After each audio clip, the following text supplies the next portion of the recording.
আসসালামু আলাইকুম রহমতুল্লাহি ওয়াবারাকাতুহ।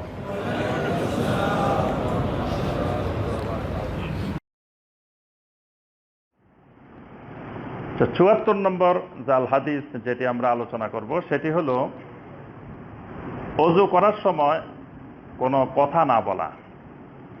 আমাদের দেশে দেখা যায় যখন ওযু করে সবাই তখন বলে যে ওযুর সময় কোনো কথা বলা যাবে না, ওযু করতেছেন শুধু চুপচাপ ওযু করেন, কোনো কথা বলবেন না।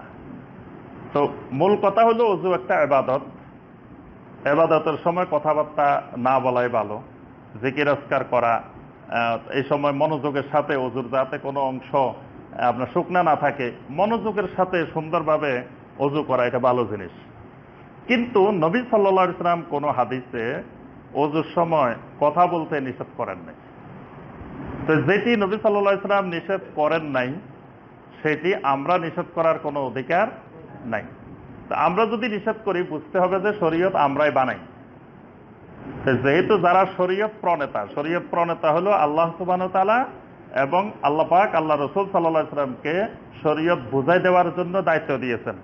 তা আল্লাহ সুবহানাহু ওয়া তাআলা এবং আল্লাহ রাসূল সাল্লাল্লাহু আলাইহি ওয়াসাল্লাম যেগুলো আমাদেরকে বুঝাই দিয়েছেন, যেখানে কোনো নিষেধাজ্ঞা আরোপ করেন নাই, সেখানে আমার আপনার কোনো নিষেধাজ্ঞা আরোপ করার অধিকার নাই। এজন্য ওযুর সময় যদি কোনো প্রয়োজন হয় কথাবার্তা বলার, তাহলে কথাবার্তা বললে ওযুর কোনো অসুবিধা হয় না। যেমন সালাত আর তাওয়াফ দুইটা একই ধরনের ইবাদত। সালাতও ওযুবিহীন আদায় করা যায় না, তাওয়াফও ওযুবিহীন করা যায় না। কিন্তু সালাতের ভিতরে কথা বলা যায় না। সালাতের ভিতরে, নামাজের ভিতরে কোনো কথা বললে নামাজ ভেঙে যাবে, কিন্তু তাওয়াফের ভিতরে কোনো কথা বললে তাওয়াফ ভাঙবে না। তাওয়াফের ভিতরে কথা বলার অনুমতি আছে।